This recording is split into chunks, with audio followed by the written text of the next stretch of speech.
Kapag ang isang introvert ay nakakaramdam ng inggit, hindi ito nagpapakita sa anumang malinaw o madaling makilalang paraan. Walang bitterness na sumisingaw sa pananalita, walang halatang iritasyon, at walang biglaang lamig o pagiging competitive na mapapansin ng iba.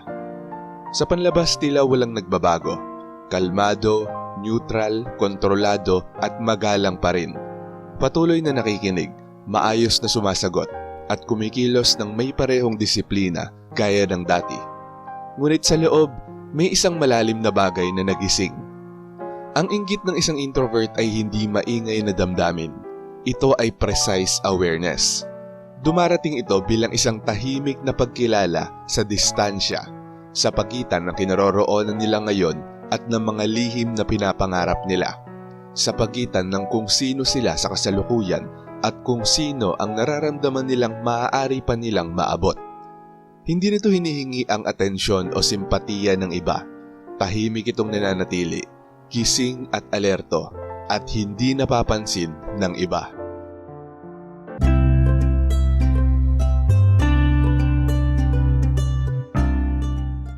Number 1. Ang sandaling maramdaman ng inggit nang hindi ipinapakita. Hindi basta biglang nahuhulog ang isang introvert sa inggit. Unti-unti niya itong natutuklasan. Ang sandaling ito ay hindi dumarating bilang kaguluhan ng emosyon.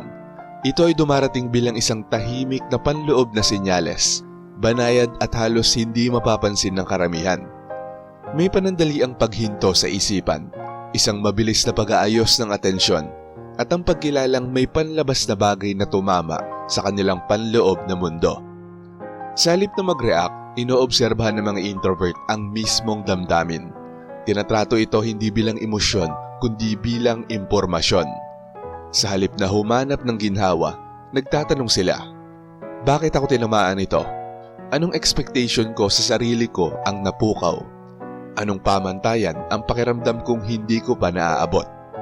Sa ganitong paraan, nasasala ang inggit bago pa ito maging ekspresyon. Nagiging datos ito. Isang bagay na sinusuri, hindi ipinapakita. Tahimik na pinoproseso, hindi ipinagkakalat. Number 2, walang pagbabago sa muka, walang pagbabago sa kilos. Karamihan sa mga tao ay nahahalata ang inggit sa maliliit na reaksyong hindi nila napipigilan, tulad ng pagbabago ng tono, pilit na biro, passive-aggressive na kilos, awkward na katahimikan, o weird na postura ng katawan. Bihira itong mangyari sa mga introvert dahil sa mahabang panahon ng emosyonal na pagpipigil at kontrol, natutunan nilang panatilihing kalmado ang panlabas kahit aktibo ang loob. Nananatiling neutral ang mukha nila, consistent ang boses at consistent ang kilos. Minsan pa nga mas nagiging magalang o mas tahimik sila kaysa sa dati, na lalo pang nagbibigay ng ilusyon na walang nangyayari. Ang kawalan ng mga halatang senyales ay hindi dahil mababaw ang inggit nila, ngunit dahil hindi ito naghahanap ng dahilan para lumabas. Nananatili itong nakapaloob, pribado, disiplinado, at walang iniiwang bakas na mababasa ng iba. Number 3. Ang inggit ay bumabalik paloob sa sarili, hindi sa iba. Kung ang iba ay inilalabas ang inggit sa anyo ng kompetisyon, sama ng loob o tahimik na paninira, ang mga introvert ay ibinabalik ito sa loob ng kanilang sarili. Ang kirot ay hindi nagiging galit sa ibang tao. Sa halip, ito ay nagiging masusing pagsusuri sa sarili. Hindi nila tinatanong yung bakit siya. Ang tanong nila ay kung bakit ako apektado. Ang focus ay napupunta sa mga kakulangan sa kanilang sarili, sa mga hindi pa natatapos, sa potensyal na alam nilang hindi pa nila nagagamit.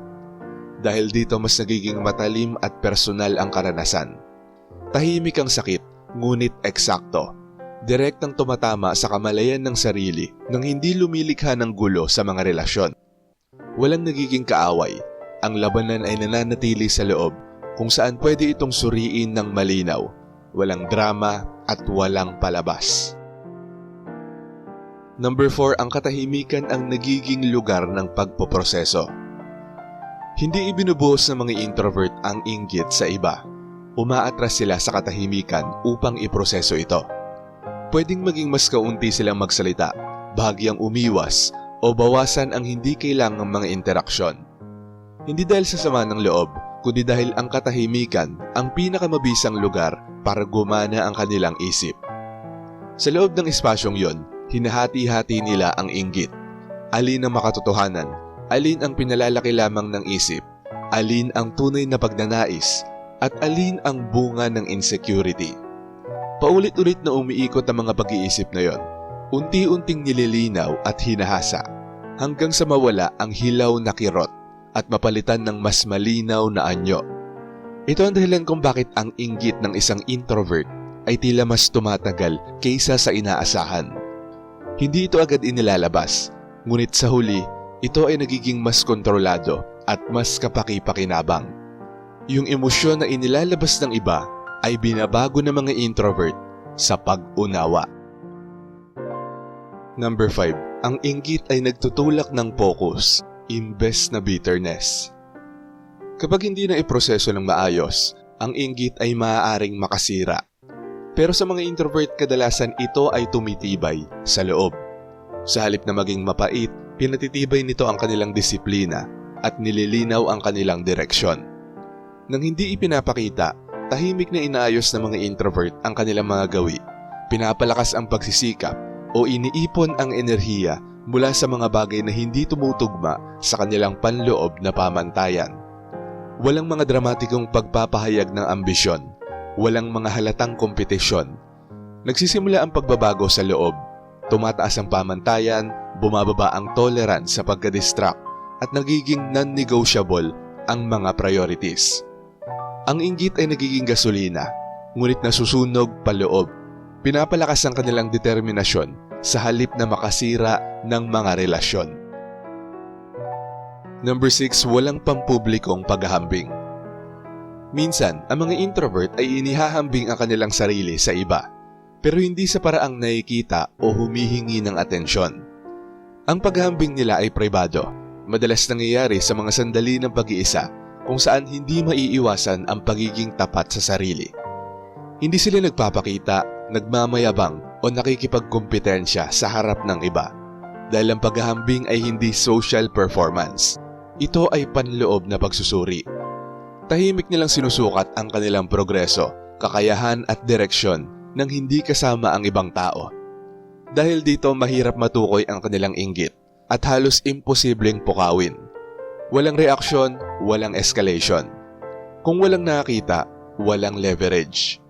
Ang tila kawalang interes para sa iba ay isang internal evaluation na nakompleto na. Number 7. Ang emotional control ay ginagawang kalmado ang inggit. Sa mata ng iba, ang isang introvert na nakakaramdam ng inggit ay tila kalmado, hindi naaapektuhan at emosyonal na mature.